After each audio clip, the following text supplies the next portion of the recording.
बिस्मिल्लाहिर्रहमानिर्रहीम।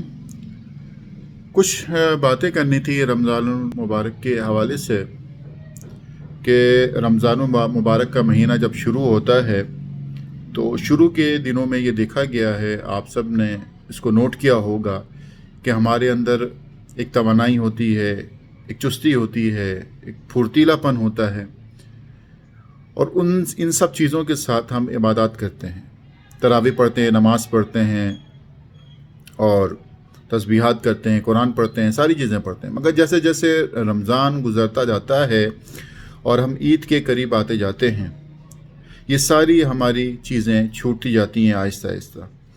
पहले कुछ लोगों के जो है ना वो तिलावतें छूटती हैं, फिर तरावी, फिर नमाज और फिर आखिर में सिर्फ रोज़ा रह जाता है, बाकी सारी चीज़ें ख़त्म हो जाती हैं। और बाद लोगों का तो वो भी नहीं रहता। तो ये हमें सोचने की, गौर व फिक्र करने की ज़रूरत है कि जब हमें एक बाबरकत महीना दिया गया है जिसके फ़ज़ाइल और जिसकी बरक़ातें हमें उलमा से सुनते रहते हैं, वो मुझे यहाँ पर बयान करने की ज़रूरत नहीं है क्योंकि वो सब आपको पता है और आप रोज़ बरोज़ सुन भी रहे हैं उनको।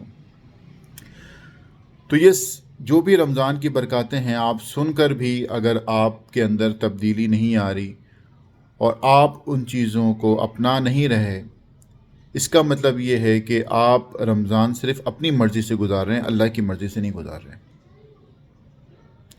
हमें रमज़ान के अंदर वो अमल करना है जो हमें अल्लाह ने हुक्म दिया है। हमें अपनी मर्ज़ी से रोज़े नहीं रखने, हमें अल्लाह के हुक्म से रोज़े रखने हैं। कुछ लोग ऐसा करते हैं, एक दिन का रोज़ा रखा, फिर एक दिन का छोड़ दिया, फिर एक दिन का रखा, फिर एक दिन का छोड़ दिया। तो इस तरह नहीं करना। इसी तरह नमाज़ों में, इसी तरह तरावियों में, इसी तरह इबादत, बाकी इबादत में अपनी मर्ज़ी से जब कोई ऐसा मौका आता है जैसे 27वीं शब हो गई, तो ऐसा लगता है कि पूरी दुनिया ही जो है वो, ये सारे मुसलमान जाग गए इबादत के लिए। बाकी रमज़ान की सारी ताक रातें ही मतलब इबादत के लिए नहीं है, सिर्फ 27वीं शब ही इबादत के लिए। ऐसा तो नहीं है, उलमा ने ऐसा नहीं कहा।